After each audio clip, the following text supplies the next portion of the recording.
যোৰহাটৰ নআলি বঙাল পুখুৰীত ইনটেণ্ডেমৰ উদ্যোগত ঊনবিংশতম অসম মহোৎসৱ।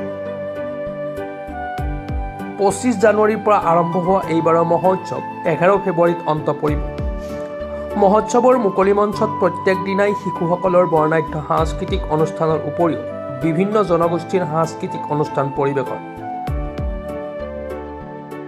মহোৎসৱৰ বাকৰিত খাদ্য মেলা, আকৰ্ষণীয় প্ৰদৰ্শনীৰ লগতে অসম তথা উত্তৰ পূৰ্বাঞ্চলৰ আত্মসহায়ক গোট আৰু থলুৱা ক্ষুদ্ৰ উদ্যোগসমূহৰ ৰেহাই বিপণী।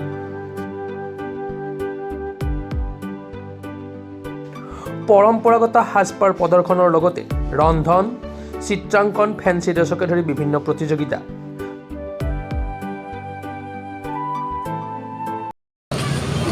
ধন্যবাদ জনাইছোঁ সংবাদকৰ্মী সুৰক্ষাৰ কাৰণে। আমাৰ এইবাৰ সমূহ ঊনবিংশতম মহোৎসৱ হৈছে আমাৰ যোৰহাটৰ বঙালপুখুৰী অঞ্চলত পাতিব লগা হ'ল। যিহেতু আমাৰ যিখন আগৰ যোৰহাটৰ খেলপথাৰত পাতা হৈছিলে, তাত সুবিধা হোৱাৰ কাৰণে আমি অনুষ্টুপীয়াকৈ হ'লেও জেগা অকণমান কম পাইছোঁ। তথাপিতো ইয়াত আমি পৰম্পৰাভাৱে কৰি আহিছোঁ কাৰণে আমি কৰিবলৈ যোজা কৰি আমি আৰম্ভ কৰিছোঁ 11 জানুৱাৰীৰ পৰা। 25 জানুৱাৰীৰ পৰা 25 জানুৱাৰীৰ পৰা আমাৰ শুভাৰম্ভ হৈছে, 11 তাৰিখ পৰ্যন্ত হ'ব। আৰু খেলা ধূলা, নৃত্যানুষ্ঠান ইত্যাদি পৰম্পৰাগত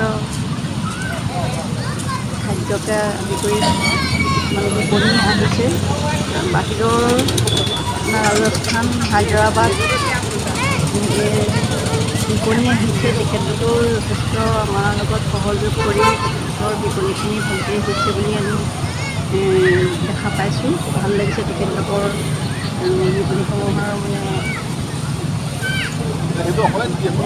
বিক্ৰী বাৰ্তা সুন্দৰকৈ হৈছে আৰু জনসমাগমো হৈছে যথেষ্ট। আজি অলপ বতৰ ডাৱৰীয়াৰ কাৰণে অলপ টেঙা হৈছে। এতিয়া সন্ধ্যাৰ পৰা আমাৰ সাংস্কৃতিক অনুষ্ঠান হ'ব। সাংস্কৃতিক অনুষ্ঠানত বিভিন্ন জেগাৰ পৰা বিভিন্ন শিল্পীসকল আহি যিদৰে আনন্দ উপভোগ কৰি ইয়াত অনুষ্ঠানবিলাক অনুষ্ঠিত কৰিছে, আমি যথেষ্ট উৎফুল্লিত। আমাৰ লগত সকলো যোৰহাটবাসীয়ে সহযোগ কৰিছে আৰু তেনেকৈ আমি পাৰিছোঁ আৰু যদিও জেগাটো সলনি হৈছে যদি আমাৰ বৰ এটা অসুবিধা পোৱা নাই আৰু। যোৰহাটৰ পৰা বিকি নেওগৰ ৰিপৰ্ট, প্ৰাতঃ টাইম ডিজিটেল।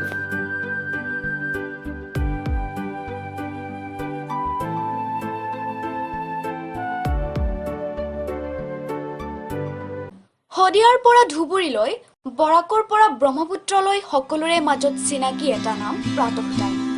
থলুৱা ভাষা, কৃষ্টি আৰু সত্য বাতৰিৰ আধাৰত প্ৰতিষ্ঠিত খবৰ প্ৰাতঃ টাইমৰ প্ৰতিটো বা বাতৰি পুংখানুপুংখভাৱে চাবলৈ Facebook, YouTube, website, Twitter, Instagram আৰু ব্লগাৰ পেজত লাইক আৰু ফ'ল' কৰক।